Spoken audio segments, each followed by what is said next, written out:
Are we starting? Yeah. Oh. Okay, I'm here. Are you up? We'll get there. All right. Bourbon and Bond with the boys.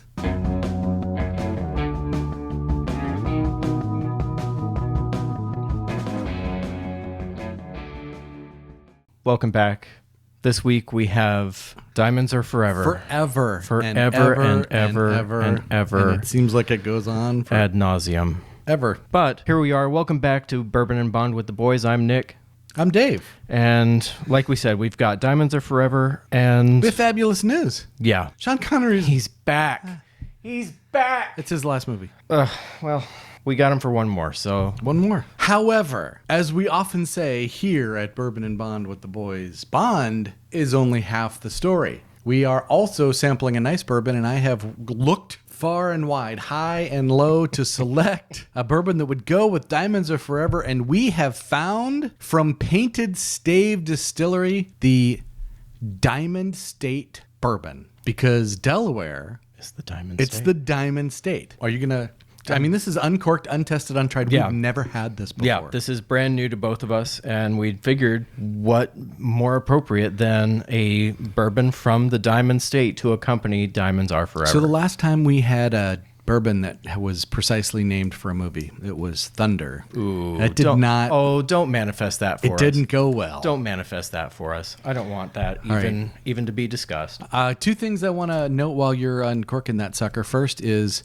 start mine with an ice cube. I know you have a random rule that you created by yourself, but there's a note from Painted Stave, which justifies my choice. Let me introduce to you the Diamond State bourbons from Painted Stave Distillery. This is a micro distillery in Delaware. It's got a long history. Apparently there was... Oh my. Apparently there were shenanigans going on during post-prohibition. But now they're actually legally making bourbon there.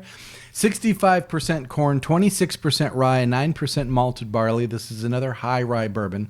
And again, I think what they're going for is what most people who do this go for, the sweetness of the corn and the spiciness of the rye, and it gives you a unique bourbony kind of flavor. So let me read you what it says on their website.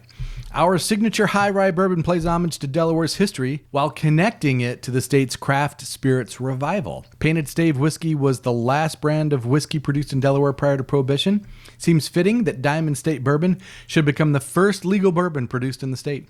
It balances the sweetness of corn with the spiciness of rye for a robust take on the classic American spirit. All of our bourbon is aged for at least 4 years in heavily charred white oak barrels to impart an extra kick of oak flavors of vanilla, toffee, and spice. No chill filtration needed. This whiskey makes... Now this is where Nick needs to pay attention. Mm-hmm. Makes a mean old-fashioned and a fine addition to a large ice cube. It says it right on their website. Okay. All right, fair enough. So we're doing this. So we are doing Diamond State Bourbon from the Painted Stave Distillery. It smells like bourbon. It sure does. Shall we? To Sean. To Sean. Farewell, my friend. Right away, that's got a unique charred kind of taste in it. A lot of wood, a lot of earth. Very different. Not as... Oh, and the sweetness is on the back end. Yeah. Oh, that's interesting. Oh, this is lovely. It's got a bit of a punch like a bourbon ought to have, but it starts off woody and earthy and then finishes with just a skosh of sweetness. Vanilla sweetness. Yeah. That's a fine bourbon. Yeah. This is... I get no complaints with that guy. Great choice. Great choice. To the people of Delaware. Well done. Nicely done. Yeah. Very woody. Very, very oaky up front. Nice. And that nice little warm feeling. Yeah. Nice little warm feeling down bourbon here. burn. That comes from drinking it neat. I will try this with ice for sure. Just not yet. This one I wouldn't say is on the easy sipper scale. It's got a punch. But I could see this, taking a good long while to enjoy. Yeah, but this at high 40s, 47-ish, $48. Yeah. You wouldn't mind putting this into a drink? No, absolutely not. No, this is very nice. And of course, we didn't want to overemphasize this, but Diamond State, Diamonds Are Forever. We really hope you're putting that together. I mean... If you're not, what are you doing? We're here to help. Yeah. This is a personal service. It's a personal service. We're here to help you. Let's go ahead and take a look at the movie, shall we? We're gonna... Let's dive on in. This has new meaning since the lovely and delectable, double-talented Lana Wood really doesn't get to do much, but one of the things she does get to do is get chucked out of a hotel window. I heard she was a gamer in that scene, too. I heard Did the you same. hear that? Yeah. Right, she that finished was the last few floors on her own? Yeah, she was all for it. She was all for, because the stunt double did the actual tossing. The long fall. And Lana Wood said, no, I want to do this one. Yeah, let's get after it. Not realizing, of course, that the amount of audience. Topless Lana Wood falling into a pool in Las Vegas in the middle of the night. She didn't realize that there would be people. The filmers told her, well, it's going to be the middle of the night. Who's going to be there? And she said, yeah, let's go. I'm game for it. Not realizing, of course, this is Las Vegas, and the middle of the night really doesn't mean anything. Such thing. No. Right. Plus, it's Lana Wood, and she is famous. I mean, even she knows it. She's famous for two things. On the one hand... Okay. All right. Let's talk about this. This is 1971. This was the year my favorite car of every car I've owned was built. I had a 1971 Buick Riviera, that boat tail Riviera with the 455. I freaking love that car. Yeah. Right? So this is December of 1971. I had just turned 5 years old. This is Sean Connery again for his last official Eon appearance. Bernard Lee, Desmond Llewellyn, and Lois Maxwell. And Norman Burton as Felix Leiter. Mm-hmm. We have a new Blofeld. Kind of. Things to discuss. Yeah. Why don't we start with the plot? Let's start there. Okay. It's a good Starting with spot. the plot. Yeah. There's a way to describe the plot so that you don't hate yourself. But if you get too deep into the details, you're eventually going to start to hate yourself. So the simple explanation is that Blofeld has taken over two things: an American tycoon's empire and a smuggling operation to smuggle diamonds. And he wants to use the diamonds to build a space laser so that he can threaten the world's munitions and hold the world hostage for large sums of cash. Yet again, we're holding the world ransom. So we like that. That's the standard. We do like that. Definitely not a megalomaniac in this. A thief. A really thief. good thief. Right. Yeah. And he's really not even the one doing the thieving. I guess His minions are thieving, yeah. Right? This one is cloudy. You don't realize why the tie-in with the diamonds until fairly late in the process. And we've developed several subplots along the way, and we're trying to follow exactly what is happening here. It's very late in the film before you realize why Kid and Wint are killing the people they're killing. Correct. It seems counterproductive. Until then, they're just characters that are killing people because they're creepy and gross. But what they're doing is they're killing off everybody in the smuggling operation so that there's no one left No to loose tell. ends. Yeah. However, it's precisely that leaves a breadcrumb of trails for Bond to follow, which is odd. Something you brought up to me that I'm not sure if this is the case, but I wanted to ask your opinion. You took issue with the movie starting off with the revenge scene. Bond is on a revenge tour, and we don't know why. So here's my thoughts. The last movie we had was Her Majesty's Dumpster Fire. I think what we're trying to do with this revenge tour, it started in Japan. He threw that guy through the rice paper window. Which takes us all the way back to Twice. Which, I think maybe we were trying to tie it back to You Only Live Twice and possibly going after Blofeld for the killing of Aki. That was disconnected. It is disconnected, but I was thinking in my brain, why would they make this decision? And that was not Tracy. Possibility. Right? Just like ignoring Not Tracy. that. Yes, ignoring that even existed. happened. You killed Aki, now I'm going to kill you. Correct. He gets 2 years from M to go on this revenge tour, apparently, because we only find out at the end. It only really takes him 47 seconds, but he gets 2 years. After which, he believes Blofeld's dead, and that be that. And he never says, in the lair, he never says, you killed, so now I'm killing. Nothing. And it's just that was a possibility that came up, and I thought maybe they're trying to tie it back to You Only Live Twice. I don't know that that's the case. It's not crazy. So please, it's not a crazy idea. Yeah. Otherwise, I think we're looking at a 5 for plot. It's a 5. It's pretty middle of the road. It is. And we were trying to find spots where, do we want to be generous? Do we want to be this? Do we want to be that? We're so happy that he's back. And I think giving this a 5 and just being average is fair. It probably could have got some more points if it didn't have the disconnected revenge tour with no explanation. And it didn't have, the fact is, you really have to stop after the fact and think about Willard White. Jimmy Dean, Pure Pork Sausage. Why do we have Willard White And why is that even a thing? And by the time the movie's over, you realize, oh, it's Willard White's empire that gives them the technological infrastructure to build and launch the satellite that's going to shoot down the block. But it's really not. It's not fleshed out very well. Piece together. No, it's not. So you got to be paying attention. And the tie between Willard White and Howard Hughes, I didn't put those things together in my brain until I watched the behind the scenes from the Blu-ray. Yeah, I didn't. Well, he's not a Howard Hughes-esque character. He's not acting like, he doesn't look like or act like. It's simply the fact that, he's some bazillionaire who's holed up in the penthouse and we've never seen him. Right. That is the extent Yeah. of his Howard Hughes-ness. Interesting, though, the actual connection that they had to each other. Jimmy Dean was living at Howard Hughes' hotel. Before he hit a big in country music. Right. So there was And sausage. that little commentary that he made about Howard Hughes would always get the first 16 mil reels of the Bond movies. He loved Bond. And if Howard had seen that and recognized that, he's portraying me and I don't like it, and what that would have done to him had that happened. But it was kind of cool. Wasn't there a thing where Howard Hughes makes a phone call and gets them access to film on the Vegas streets because he's got so many connections in Vegas? That could be. I didn't catch that one. Could be. Anyway, Cool. Every year, so my grandmother passed on a couple of recipes to me, one of which was her turkey stuffing, which I make every year at Thanksgiving. Every year at Thanksgiving, I have 2 tubes of Jimmy Dean pure pork sausage. And it was very difficult for me to take Willard White seriously, not just because the sound of his voice, the way they had recorded or dubbed, whatever it is they did, was horribly bad. I wake up to a hearty breakfast. I mean, that's just what I do. I don't know. I didn't know what to do with that. So 5. We decided 5. 5 out of 10 for the plot. Moving on. It's more than fair. Okay. This is going to be difficult to say out loud, but we're going to say it out loud. Bond lost points.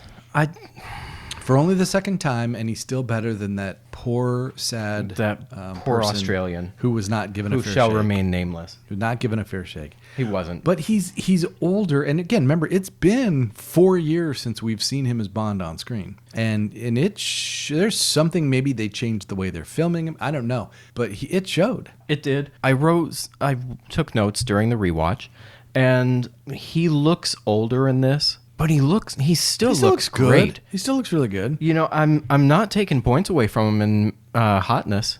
Absolutely not. You did, though. But I went back, and I'm not gonna. Newsflash. Nick changes scores. Let's be clear, though. He got his ass kicked, and kicked substantially by girls. This is 1971, and we don't expect James Bond to get beat up by girls. No. I mean, beaten up bad. And he's getting beat up for them, except it turns out they have a weird genetic allergy to chlorine, and once they end up in the pool, they suddenly forget how to fight. They just decide to drown and stop fighting. Yeah. But he's getting his ass He's getting it handed to him. Yeah. Right. So acting's a 5. We're trying to find evidence of him mailing in his final performance. There are rumors that he did because he got his money, but he didn't want to be there. I don't see it anywhere. No, I didn't. I didn't see it anywhere, and frankly, the fact that he gave away his money means that rumor is the people is gone. Tell the people where he set up a foundation in Scotland for Scottish artists. Whatever kind of media they're working on, if they stay in Scotland, then this foundation will help them and will give them money. I don't think it's a scholarship. It was a trust fund, is how he worded it. And with this role, with the entire 1.2 million, he established this trust fund. That's awesome. That means, frankly, any rumors that are out there about him being a greedy jerk or phoning in the role, that is not what we saw, and that's not what actually happened. Correct. It's not evident in the stories that we've heard from the people who were there, and I didn't find any shred of evidence in this performance. No. I think it's a 5 for acting. Yeah. I'm not taking anything away from However, he did get his ass kicked by girls. And in addition to getting his ass kicked by girls, he got snuck up on behind and beaten over the head twice. Once by a red shirt dude, an unnamed henchman. Just some dude snuck up behind him and whacked him on the head. How are we going to get him captured? Well, let's have somebody, because apparently it's easy to just sneak up behind him and whack him on the head. And then by Mr. Kid and Mr. Wind. Yeah. That one's more They're believable. Pros. Yeah. They're pros. Yeah. So are we at a 4? Okay, we're at a 4. So 4 for masculinity. Now what are we at for hotness? Well, What are you at for hotness? I'm at a 4. Okay. Why? Because he's not. I mean, again, we've talked about this a bunch of times. One of the things that Sean Connery has that not everybody has is that ability to come off the screen and grab a hold of you. That natural charisma he has when he's on film. And it doesn't just come through his acting, and it doesn't just come through the way he delivers dialogue. He's just got this thing, and it's missing in this film. And I don't know why, and I don't know what to blame it on, but he isn't doing that. And this is the first time he's not done that. He's not just reached out from the screen and grabbed you and said, pay attention to me. He's not doing that now. I don't know if that's on him, the character, It could be or a if filming it's thing. or if it's the filming. It The could filming kind of is a little bit odd in this one. The sound is odd in this one, like you said, because of the disconnects that are just there. I think that detracts from his character. And I don't want to take it away from him. I think it's just something with this movie. Remember, we're not rating Sean Right. Connery, we're rating Bond. Yeah. And Bond has gotten 5s. When Sean Connery's playing him, he's gotten 5s in hotness in every movie. And he's not the same as in the previous 5 movies. There's something different about him. So we're at a 4? Well, I was thinking 5-4-4 to reflect that this isn't the same guy. I could be talked into that. 13 for I Bond. don't want to take... And, okay, to be clear here, we're not taking a point away because it's been 4 years since we've seen him on screen, and he's 4 years older. There's just something about Bond in this movie Maybe that it's doesn't... his age. Maybe it's the way he's filmed. Yeah. We don't know what it is, Yeah. but you can see it. It's obvious. Okay. You put this side by side with Dr. No, and it's like you're looking at a different actor. That's fair. Let's do a 5-4-4 For 13. for Bond. Yeah, so we've got a 5 acting, a 4 masculinity, and a 4 hotness. Yeah. Okay, so we're at a 13 out of 15 for Bond. And a 5, a 4, a 4, and all of our respect to the late, absolutely. great Sean Connery. Absolutely. Because this is his last tour in an Eon film. Goes without saying. They listened to the people, they realized what they had done, and they brought back our hero. Well, in all fairness, Eon didn't listen. Eon had actually... Should we talk about this? There was a push among some of the filmmakers to try to Americanize James Bond. Maybe to help with an audience, maybe to help with revenues, I don't know. But they were going to try to push to Americanize him a little bit, and that was going to start with hiring an American actor. And they had signed an American actor to play James Bond, and United Artists said, no. No, you're not. I don't care what he wants, and I don't care what it costs. Go and get him. And so they did, and he did it. So we're going to have to talk about that theme of trying to Americanize Bond and if it raises its ugly head again. It does. Trust us. We think it might. Spoiler alert. Let's put that aside for right now and talk about the villain. All right. We've seen the actor who played Blofeld before. Actually, in the last Sean Connery movie, Yes. we just saw him, Charles Gray, as Mr. Henderson in You Only Live Twice, Yeah. who serves him the infamous vodka martini, stirred not shaken. Right? Charles Gray has returned in this movie to play Blofeld. Good actor. However, I'm not a big fan. he is the third different Blofeld In 3 in movies. 3 consecutive movies. Yeah. They cannot seem to get the same actor to reprise the role. No. And let's be honest, Telly Savalas was not the problem with Dumpster Fire. Nope. He's a good actor, and he was a cool dude, and he's a fine Blofeld. Yep. And I don't see any reason other than Telly Savalas saying, well, that last one was a piece of junk, Yeah. why they wouldn't bring him back to do this again. Except cutting ties with it. If that- that's I the mean, that's only the thing. only If that's thing. the answer, then so be it. I do like Charles Gray. I like his voice. I like his presence. And I like the way he interacts with him, right? The way he is playing games with him.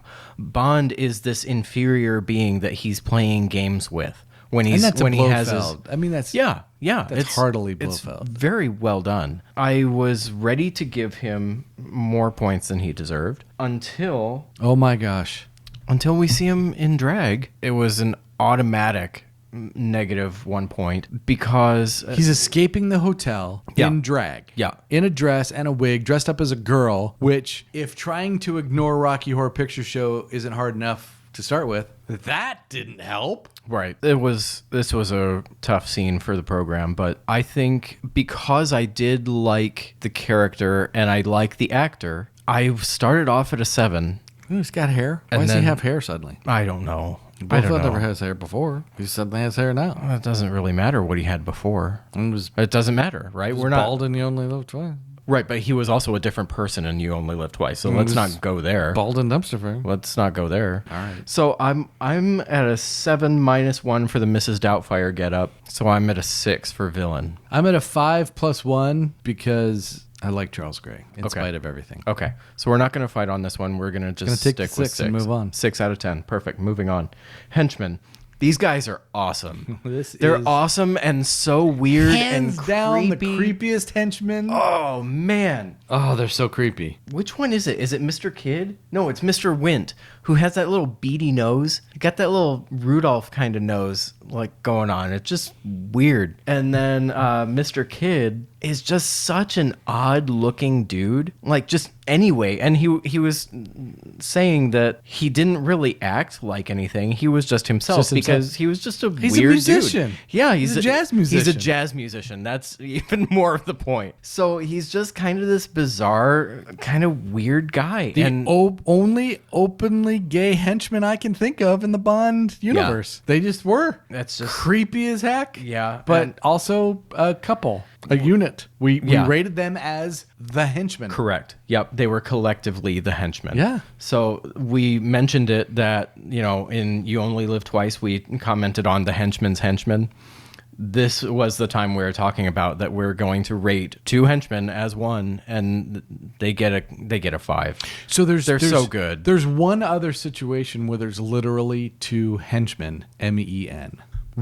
These guys are henchmen, MAN. They are a unit. Yeah. They're always together. They're always working together. They're one henchman, and so it's unusual. That's a fair distinction. And they're a 5. Yeah, absolutely. There's no they're argument. getting things done. They're effective. They are killing people left and right. Stacking up. They're stacking bodies. Did you see there was an alternate version of the killing of the doctor when they're in the desert? With the scorpion? Mm-hmm. So they're in the desert, and Mr. Wint picks up a scorpion, drops it down and they're gonna drop it down this guy's shirt, down the back of his shirt, and it stings him. He dies. Whatever. Worst death scene in the movie? It could be. Jesus, I'm dying. I didn't know what else. I didn't know where to look.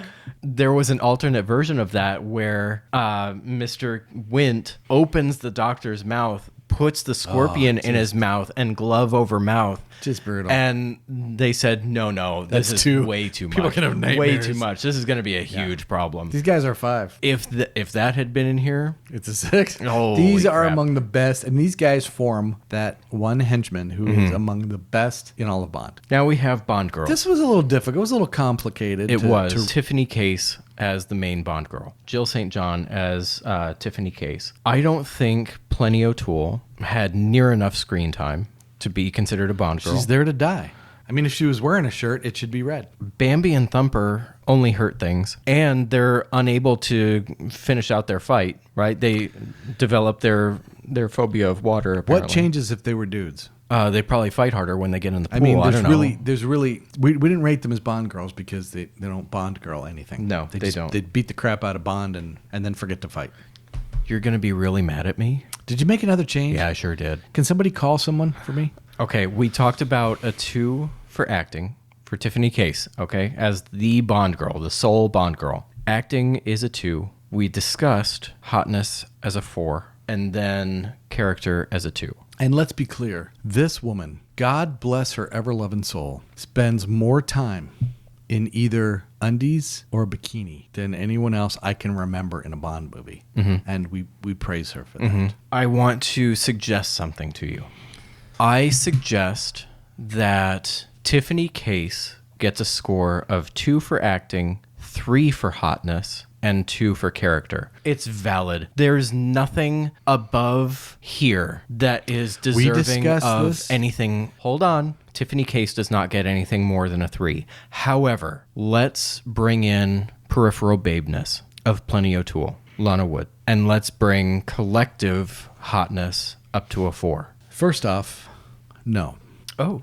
Second off, we've discussed hotness in a variety of ways, and we have struggled with somebody who is extremely pretty, not extremely sexy. Here we have somebody who has an incredibly nice body, but isn't as peripheral babeness would be assigned to folks like Denise Perrier. who is in the infamous scene that single-handedly scores this movie an extra point. The brothing. She's worthy of peripheral babeness. Okay. Okay. You don't think Plenty O'Toole is worthy? We need to talk about whether or not Plenty O'Toole is a Bond girl. And I mean, it's lame the way she's used. She's not in the movie enough, but I would like to suggest two things that might tip the scale. Okay. First is her name is Plenty O'Toole, and it is in a long line of Bond girls with great Bond girl names. Mm-hmm. So we've got one. What's the other? The other one is she takes a topless dive out of a hotel room window into the pool, and God bless her heart, in her panties. That's acting. I mean, it takes some skill to do that. It takes guts. So I would say, we could categorize, even though she doesn't take Bond down, she still could be categorized along the same lines as Miss Case. Okay. So if we went 242 and 242, then really the only peripheral babeness is Denise Perrier, and if you're lucky enough to spot her, Elvira, before she was Elvira, as one of the showgirls. Oh, really?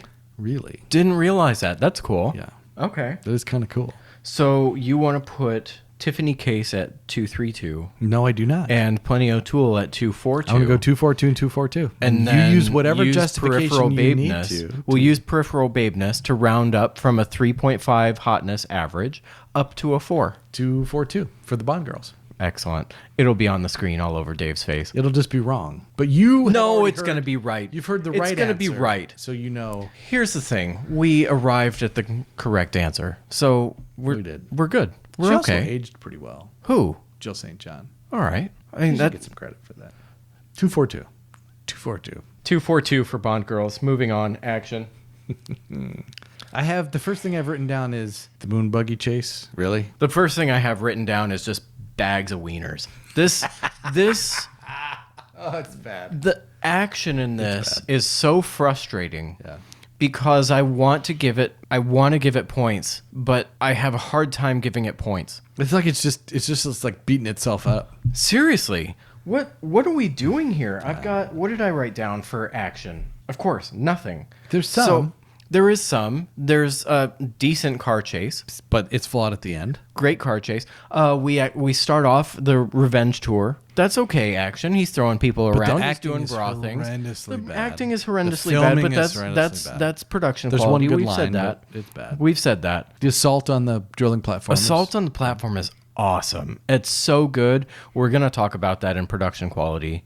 And the moon buggy and chase. Probably X Factor. With Bond in a Pope The mobile. moon buggy chase is so frustrating with the amount of A, unforced errors, and B, just the fact that he's in a lunar Pope mobile. That's sad.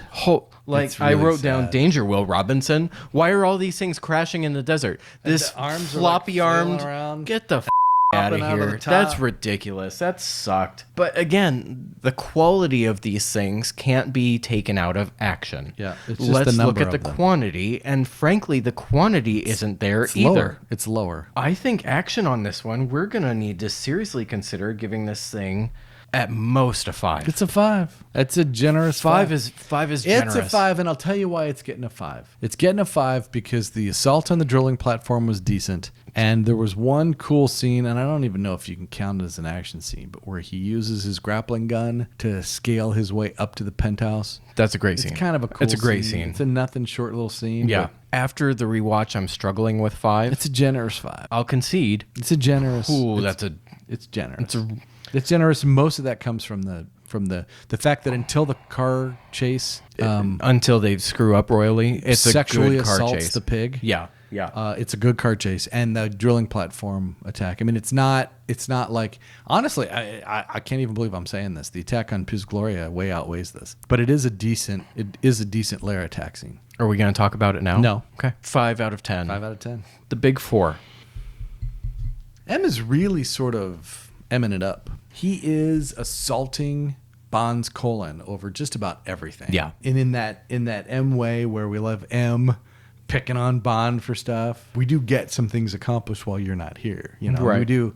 Right now that you're done with your revenge tour, we do actually expect you to do some actual work. So he's a good M. He's not in it a lot. No. I think he's worth a 4. I'm fine with that. Q, I think we need to bring him up.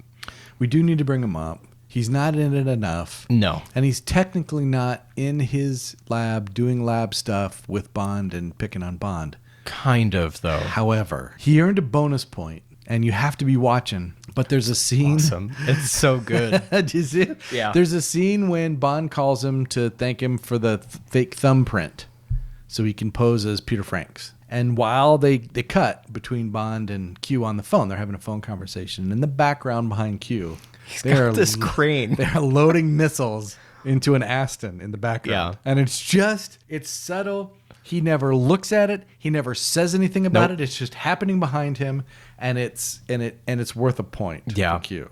For Q, I'm at a 4. I don't think he was in here enough to warrant a 5, and I hate to say that about Desmond Llewellyn, but wasn't his fault. It's just it wasn't his fault, and the moments that we did get to see him, if you're paying attention, you pick up on him. Yeah. So let's go Q's with a 2. Q's a 2. He gets a point for the missiles on the for Aston. the missiles on that, which brings him and to then a he 3. gets another point for cheating at slots. Cheating at slots. That's For awesome. using That's fantastic. For using his electromagnetic rotary controller or something right. like that. His Yeah. RPM controller. Yeah. Right. No, Right. That's cool. so excellent. So a 4, not a 5. Yeah. Unusually for Q. Yeah. Moneypenny is... Wasted. Yeah, she really is. Poor thing. She's on location, but she does almost nothing. I don't know what... Why do you have Lois Maxwell? I mean, you could get anybody to And do it, but not you get give Lois her a Maxwell. line? Use her for stuff. Give her lines. Good God. So She's the movie a deserves 1. to be punished for that. She's a 1.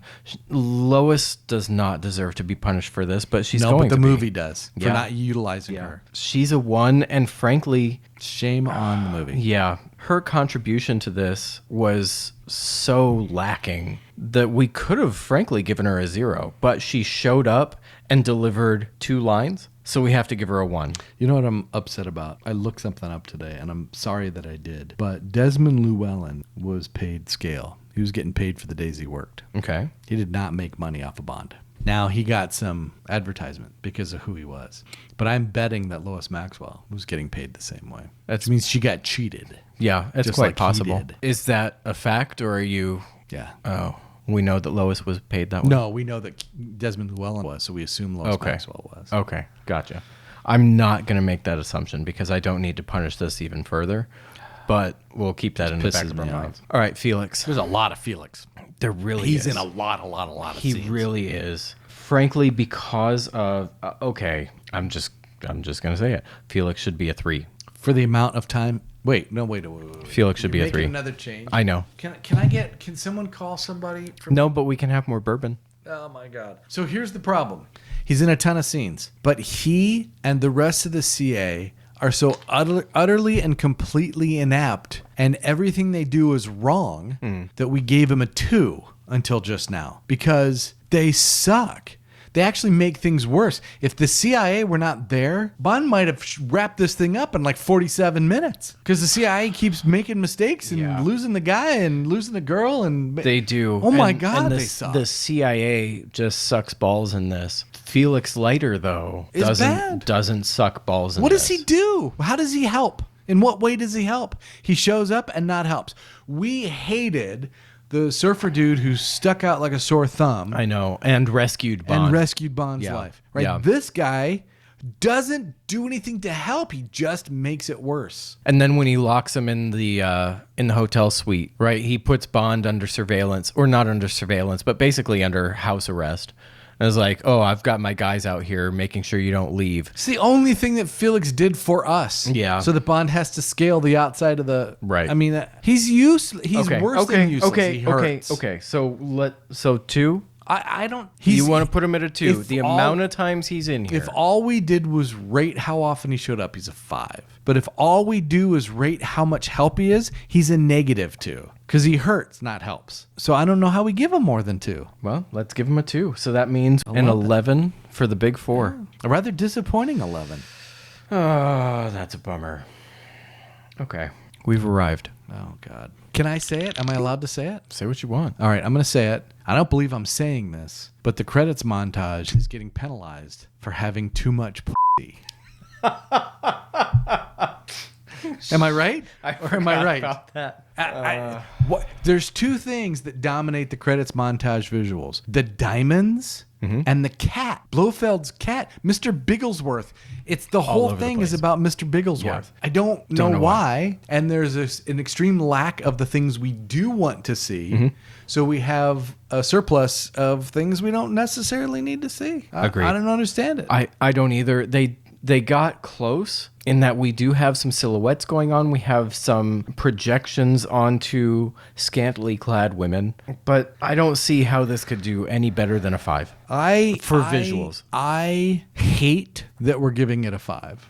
I know. I think it may be too generous, but the fact that the diamonds fits the theme of the movie. It fits the theme. Mr. Bigglesworth fits the theme of the movie, but has no business being in the credits montage. It's just odd. It's strange. I think I want to stick with giving it a 5 simply because it's not projections of previous movies. It's such an improvement over what we just had to deal with that I want to reward it. I want to give it its good boy points. Thank you for not being that. And it's accompanied by a good Bond song. It is a good Bond song. The Queen herself. And this one is less cringe for me than Goldfinger. This is one of Shirley Bassey's 3 Bond songs. It's a great song. Yeah. Diamonds Are Forever is a really good song, and she's really good in it, and it helps. It's a good song. It's a good Bond song. It goes. These two click. I think the song is at a 7, and I think the visuals are at a 5. The visuals, we'll understand, are at a generous 5. It's very generous. But I think because we're so happy that we're not dealing with the complete and utter bullshit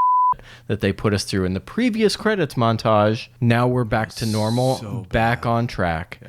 And let's reward it wherever we can. Okay. So 7 for song and 5 for visual. Total of 12. 12 out of 20 for the credits montage. Okay.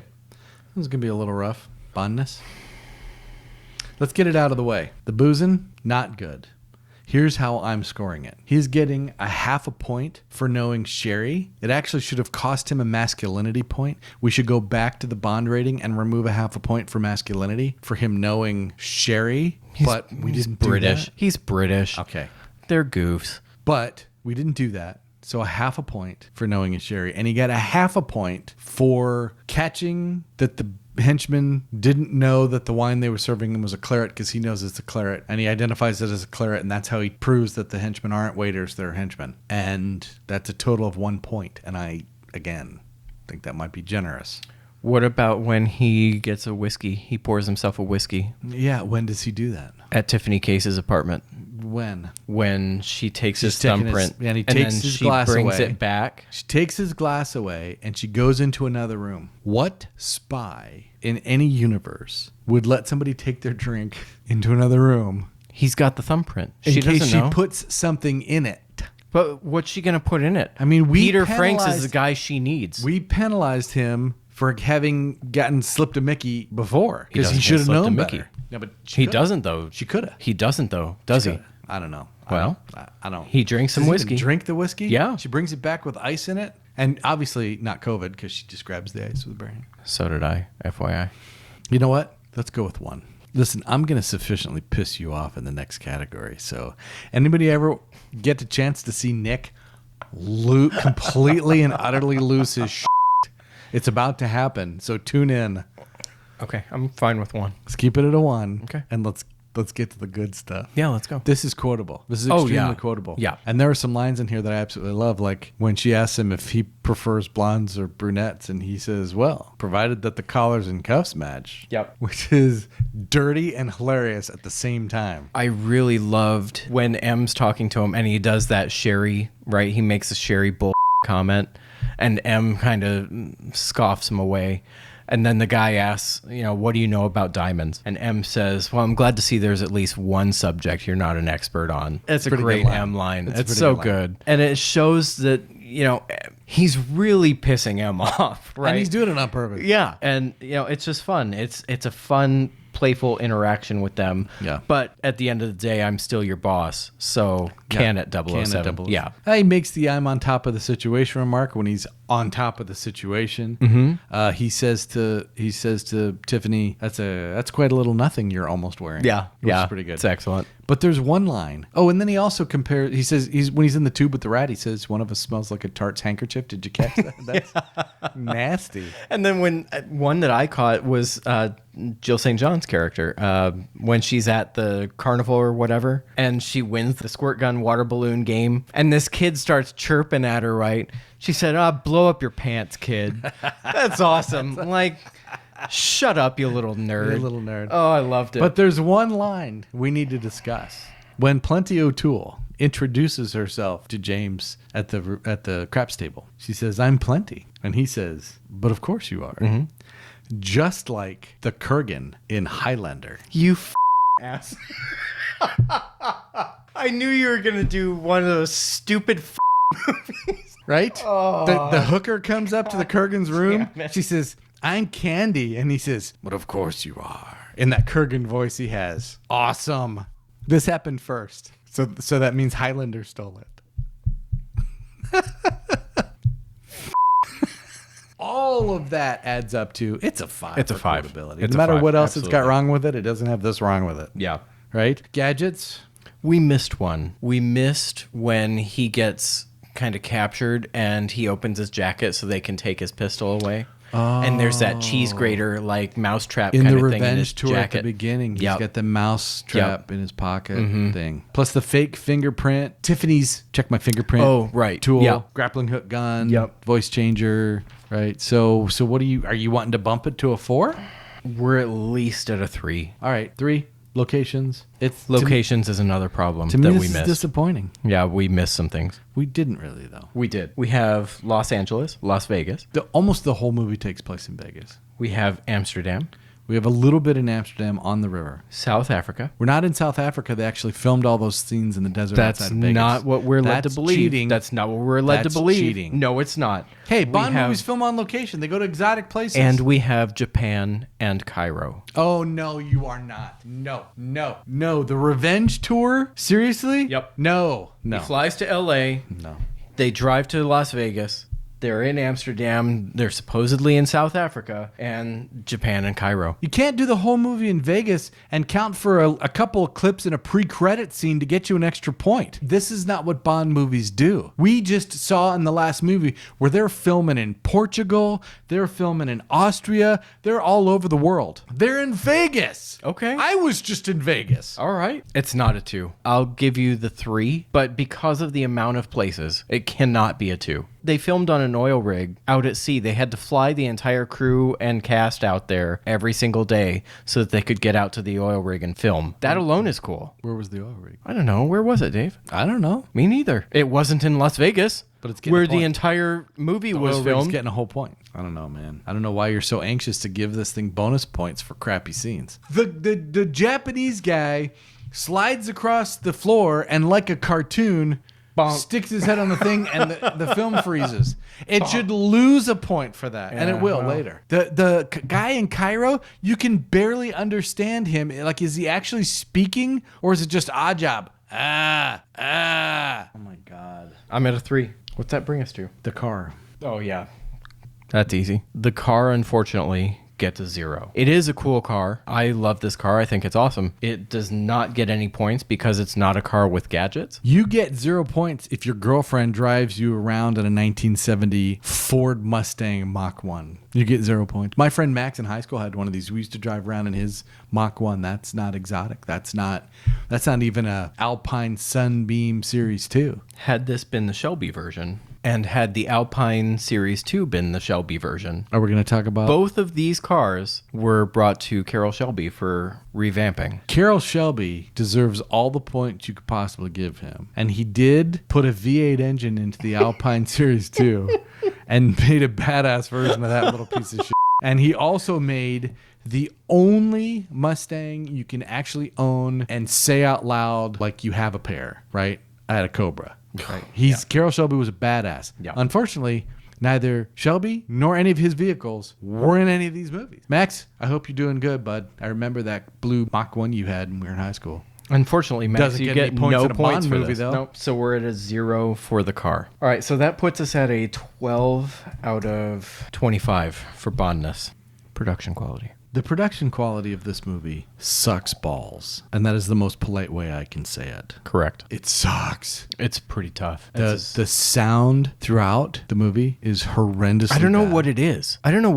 Is it just bad sound It's editing? like they went and redid dubbed over everything in the studio after the fact. I don't know. It's how it sounds. It's just awful. I didn't pick up on it until you mentioned it. It's so bad. I didn't find it throughout, but when you see it, you can't unsee it. The trending towards Americanizing Bond thing that's actually going to spill into Live and Let Die. It's a mistake, and it should cost them points in this movie. I absolutely agree with that. The fact that they cut the FX budget because they had to pay Sean Connery more than they wanted to. Had crappy explosions. But where'd it go? I don't understand where it went. What? The budget they didn't entire cut? remaining budget that was there. They had to film the stunt with the car 3 times. And still couldn't get it right. Did you guys notice he's on 2 wheels? He's on the passenger side wheels when he goes into the alley, and he's on the driver's side wheels when he pulls out of the alley. Did you notice? They filmed it separately. They filmed the front end of the stunt separately from the back end of the stunt on 2 different sets. And on the back end of the stunt, the first crew, an American crew, couldn't get it to work right. Couldn't get it to work right. They finally got a version of it where there were too many bystanders and cops in the background, and they had to trash the video. Then they get a French crew. The French crew finally does it on the wrong freaking wheels. I don't understand. And here's the worst thing about it. Here's how the movie producers decided to deal with a mistake they didn't want to refilm. Everybody starts off with their heads going in one direction in a close-up scene, and then in the close-up scene, their heads move to the other direction. And what are the we car doing? comes out on the wrong side. You know what it is? It was an Here's what it is. afterthought. It's an apology. Yeah. It's, we're sorry we f***ed this up so bad we can't unf*** it, and we're sorry. There was nothing else they could do? Why are there only 3 attempts at this? That's what I'm not understanding. You go until you get the shot right. Why is this the way that it is? Here's what giving up looks like. Giving up because you can't get the shot looks like you have the car on the other end of the alley falling onto its tires. You don't drive with it. You just make sure that it's dropping down, and you live with that, and everybody's like, well, that was a shitty ending, but it was still cool, and it doesn't break physics. Right. The explosions were horrendous. Boy, they were bad. So bad. Almost all Almost the all explosions. the explosions were just bad. The nuclear oil rig scene was better. The oil rig scene was excellent. Oh, it's so bad. But the nuclear explosions It's just with like steam or what? It was early 40s Godzilla movie bad. Yeah. They were bad. It was really tough. It was really, really bad. It was a bad look for the program. It's so just not good. Those deserve to get called out.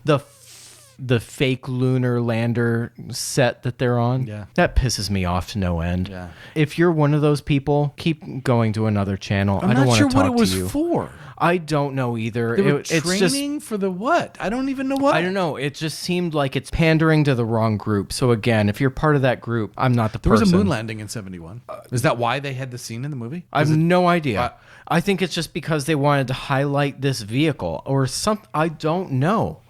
I don't get it. I hated it so much. That's the car the Pope would drive if the Pope was driving on the moon. Oh, God. It's bad. Then the oil rig scene was a mistake. So what happened was they were ready to do a dry run Oh, yeah. of the scene. That's right. And I think it was the assistant director didn't understand that they were doing a dry run and that this wasn't actually the scene. So the director calls action, and the assistant director then proceeds blowing to shit up. ignite the pyrotechnics. One of the thank helicopter God. pilots, one of the helicopter film crew saw all of this happening and said, well, let's take start her in, filming. boys. Yeah, and started rolling. Thank God. And they said it's a good thing he did because it would have all gone up in smoke. But he got some decent shots they actually used in the movie. Oh, my God. Fantastic. Yeah. I wrote something down that I'd like to read to the audience. Talk to me, Goose. I'm just going to read this out of my notes, and this was in my first viewing of notes. I wrote this 9 weeks ago.